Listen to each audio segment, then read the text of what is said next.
This is part 3 of how I save money on a lower than average income. I'm Allison, I'm 30 years old and I live in Chicago and I make $27 an hour, and for the last 2 years I have saved about $18,000 per year. And in this series I'm telling you how I do that. If you haven't seen the first 2 videos, then definitely go check those out, because if you don't, this video is not going to make a lot of sense because it is definitely not everything I do to save $18,000 a year. Let's talk about the 50-30-20 method. This method revolutionized the way that I budget. Basically with this method, you break down your income into percentages. So you spend 50% of your income on fixed expenses, 30% on variable expenses, and 20% on financial goals. Now I want to let you in on a little secret. I do not meet these goals every single month. There are some months, like this month, where I actually plan on saving $0.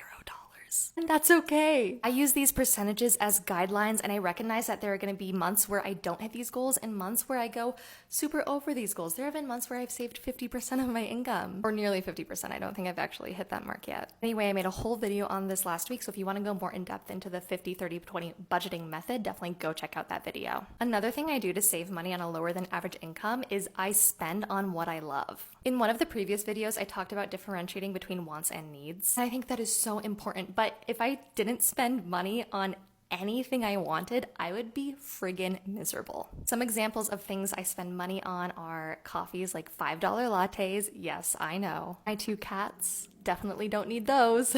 I bought this handy dandy Apple Watch that I really friggin' love. What makes it possible for me to spend on these things is I plan and I reflect. Every month, every week actually, I sit down, I look at what I spent money on, I think, how did this purchase make me feel? And then I decide if I want to build more room in my budget for that, or if it maybe wasn't worth it and I want to cut back on spending that throughout the rest of the month. And this leads me to my last tip for the day for how to save money on a lower than average income, and that is to find affordable luxuries. Affordable things that will make you feel rich. For me, this is my $5 lattes. It's pasture-raised eggs. Yes, I know they're very expensive, but they're still only like 50 cents an egg, and they're so much better than non-pasture-raised eggs. High quality clothing, which does not have to be expensive. I have gotten a lot of high quality clothing on sale or at thrift stores. And don't forget, there are a lot of ways to make you feel rich without spending money.